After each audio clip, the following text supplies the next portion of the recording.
welcome back to my channel and welcome back to another vlog. If you're new here, my name is Angie. I am a empty nester, 40 something, previous single mom with 3 adult kids, 2 grandbabies, and 1 child on the spectrum. So I am your all around YouTube homegirl and autism mama warrior. I do not play when it comes to kids with special needs, and I will be their biggest cheerleader, their biggest advocator.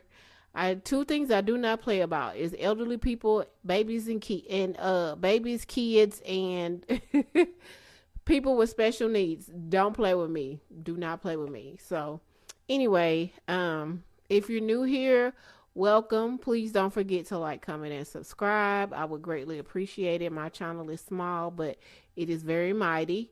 And if you're a returning subscriber, welcome. I always appreciate your views more than you know. I will say that YouTube for me is more of a hobby. I do have a full-time job, so if the opportunity ever presented for me to do YouTube full-time, I don't know, I would probably take it and still work. Like, I work a full-time job. I work in healthcare. I definitely don't know if I crave stability.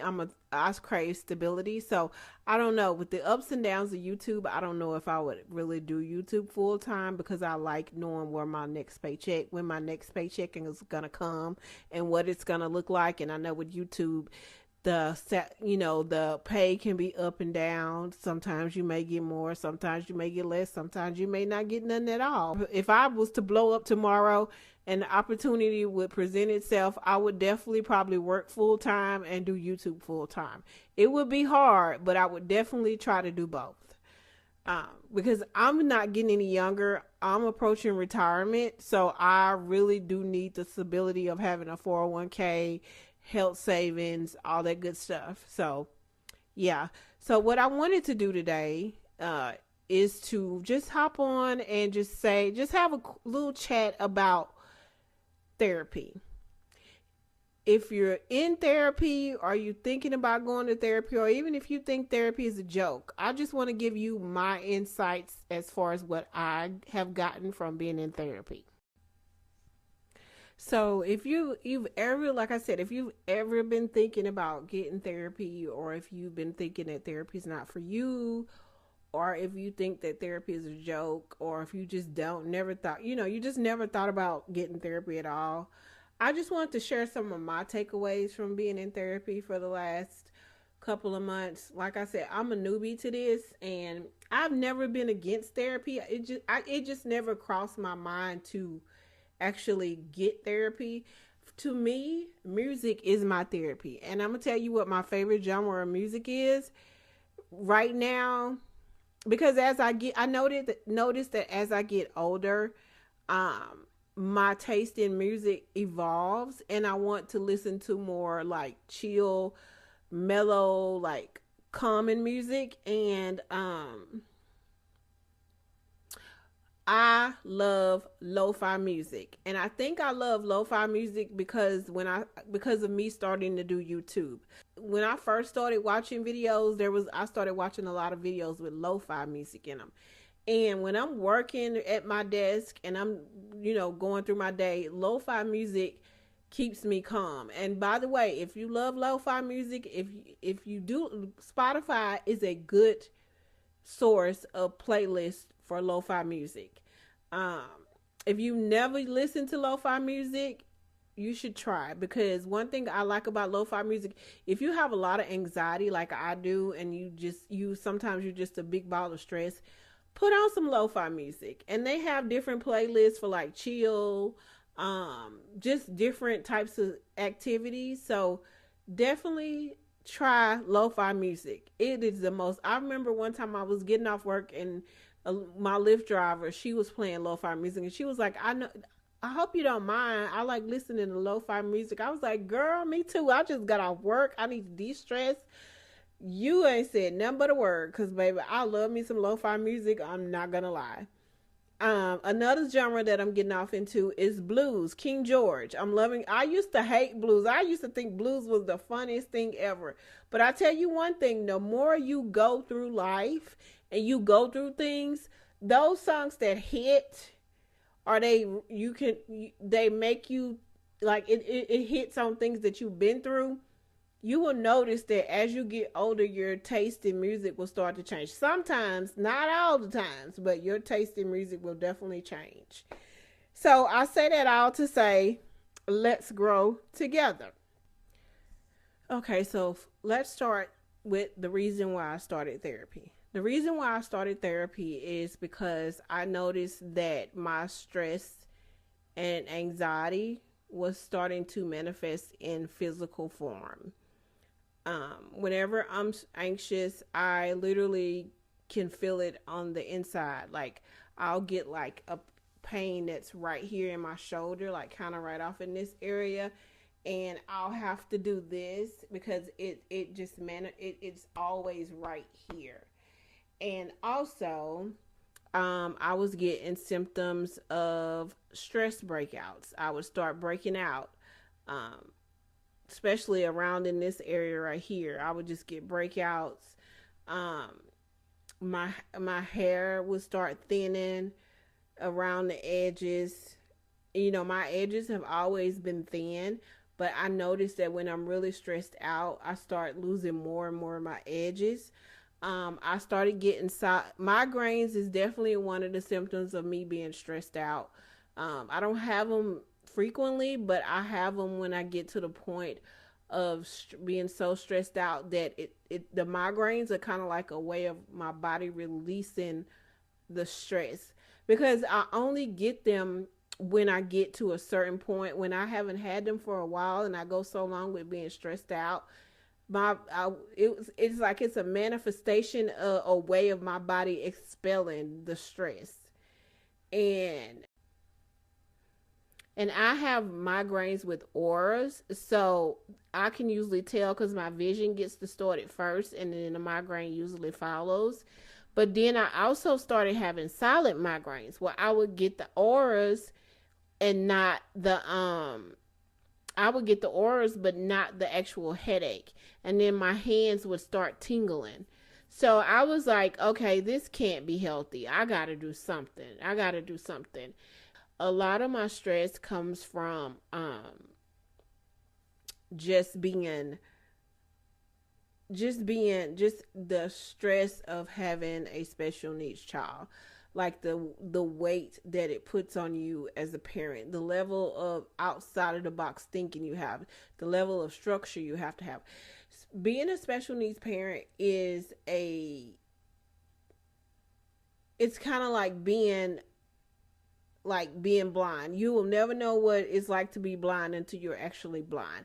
That's what being a special needs parent is like. It is levels of understanding that you didn't even know you had.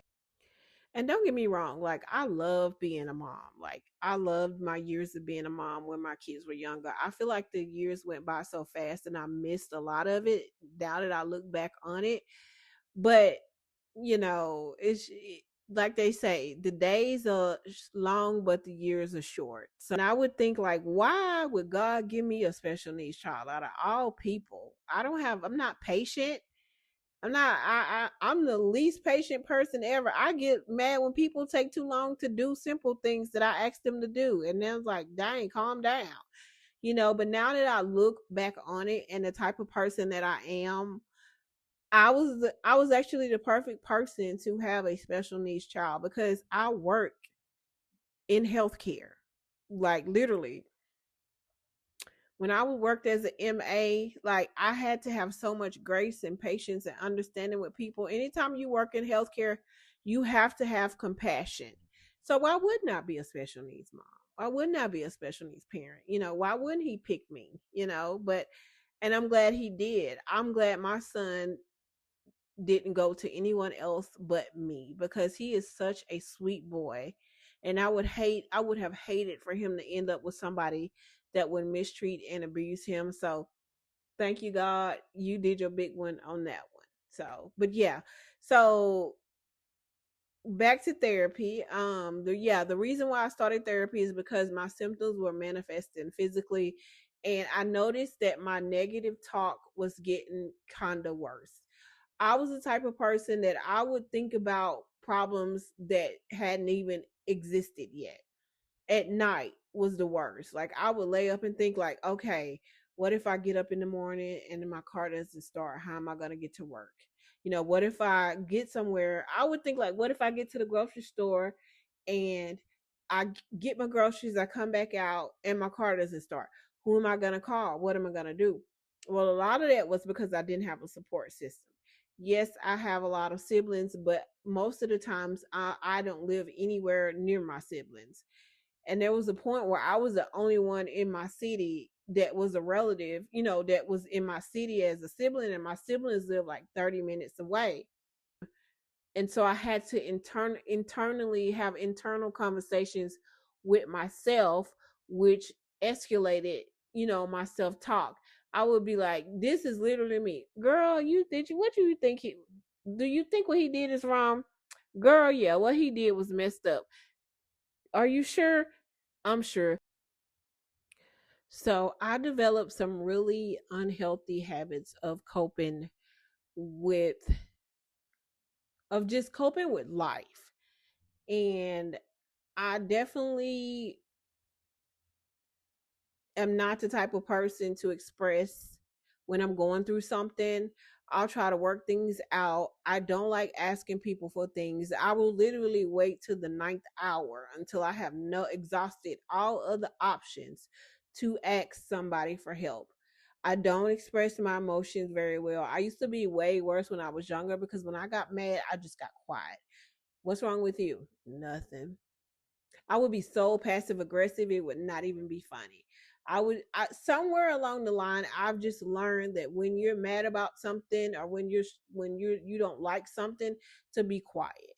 And that probably comes from me being extremely shy as a child and not feeling comfortable to express myself and just letting a lot of things ride that I probably shouldn't have. But over the years I just learned some really and just I had to learn confidence. Like I was not confident growing up at all. I always thought that the pretty girls were the ones with the light skin and the long pretty hair and they had nice shapes on TV. I was tall and skinny. I always got flack about being tall as being a black girl and you being skinny, oh my God, she needs to eat. What are y'all feeding her? Y'all need to give her, y'all need to feed her. She's skinny bones. And with all that, that is how I developed negative thoughts, negative habits that have put me in the place that I am today. just not having a just not really having a voice, sometimes feeling like I had a voice, not feeling like I didn't have a village, not wanting to feel less than, not wanting to feel weak or vulnerable. Because I will tell you now, I have not had a lot of soft places to land in my life. And one thing about me as a mother, well, let me tell you one thing. Ileana Van Zant said, she said I was a horrible mother, but I was a great provider. I feel like as single moms, sometimes we get so caught up in the providing part, making sure that our kids have what they need, that we forget to be soft. We forget to be show vulnerability. And we have this wall with our kids to where, I was out. If we needed to go somewhere, I was there. My whole day was get up, get dressed, get fed, get out the door, get to school, get to work.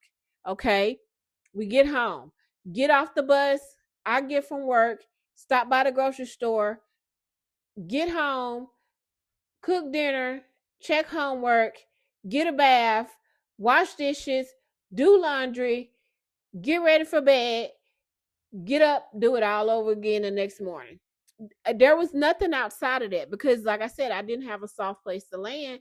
So I developed these habits where I could only I had these developed these strict habits to where I could only see what I needed to be done in that moment. There was no room for variation, because variation went means I went off schedule, off course, and I didn't have the luxury of going off course because it was just me. I couldn't blow a band or a stack or whatever you call it on an outfit or some clothes or some shoes, because guess who's gonna make up for that money when it's gone? No one. So I had to be strict and have structure in everything I do, from my household to my finances to my job to everything, because everything fell on me. So in that course of just not having a lot of flexibility in my schedule, in my day, in my household, I developed so much. I became so rigid that anything outside of what I think is normal gives me major anxiety. And I think the world is just going to come to crashing down. So that is what I'm working on in therapy.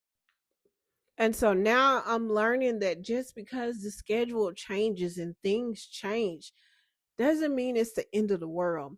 Life is full of change. You know, we have to roll with the punches every day. That is one thing that I'm learning in therapy is negative self-talk. Those and my thoughts play on a loop. Like it's like I overthink so much to it makes me exhausted, and I have to tell myself to shut up. On my first therapy session, I was nervous, I was anxious. First thing about therapy, let's start here first. Picking a therapist. I use growth therapy. One thing about growth therapy is they give you a bio, and you can see what their specialties are. If you need grief counseling, if you need, transgender counseling, or if you need sexual trauma, you have those type of things. They tell you what those particular therapists specialize in. So what I will say is you align yourself with the therapist that, one, you can relate to, two, you share the same views, and three, someone that you feel comfortable with as a gender and a race. Because I feel like a lot of times, I'm sorry, but I wanted a African American female, because I felt like that, one, as African American women, we can relate to what we have to go through on a day-to-day basis. Two, as a woman and a mother, I felt like we could relate. She could relate to what I go through as on an everyday basis in life. Just being a black woman, being a mother, those type of things. So definitely pick a therapist that you feel like you can relate to, in whatever way is important to you. And the right therapist will make you feel as if you can talk to them, and but don't forget that the therapist is there to treat you, not to be your bestie. They not to listen to your problems, and not in that capacity. They are there to listen, assess, and treat. So just keep that in mind. And do keep in mind that they are going to challenge some of your beliefs. They are going to give you homework. They are going to ask the hard questions. They are going to probe a little bit, and you do have the right to, like, say, hey, I don't think that's right. I'm not agreeing with that assessment. Just, and then it also, if you feel like you get a therapist that you're not compatible with, you can switch. That's your right as, a patient. You shouldn't get a therapist that's condescending or has an attitude or acts like they don't want to. You should get a therapist that has empathy and compassion, and that is going to give you positive solutions to whatever issues that you're having. That is what they took an oath to do. So yeah, um I would say don't start therapy until you're sure it's something that is truly for you, and that it's something that you can benefit from. Therapy will definitely push you out of your comfort zone if you're one of those people that you like, you're not necessarily open, you're not necessarily one to like tell all your business, or you're not one to like express your emotions or just let people know what's going on. You one of those people that you always got a smile on your face. You are that people always see you happy, and they'll never like really know what's going on, inside your mind, inside your head. So definitely keep that in mind, that if you're one of those people like me where you're not necessarily vulnerable, you always seem like you have it like together. You don't have a bad day. You're always making other people laugh, but on the inside, you're miserable. You're not necessarily miserable, but you're just not happy. So you don't let people see it. And when people find out that you are going through something, they're kind of shocked because you always seem so well put together. It's gonna definitely be a process, but I guarantee you, if you get the right therapist, you will definitely start getting the tools that you need to cope with whatever you're going through. Don't let anybody tell you that therapy is a joke, or talk you out of doing therapy, or say, oh, therapy is for quack, black people don't do therapy. Baby, in the time and the day and the times that we live in, we all probably need therapy. I've told my manager that I was in therapy, just in having a one-on-one meeting about my performance and stuff.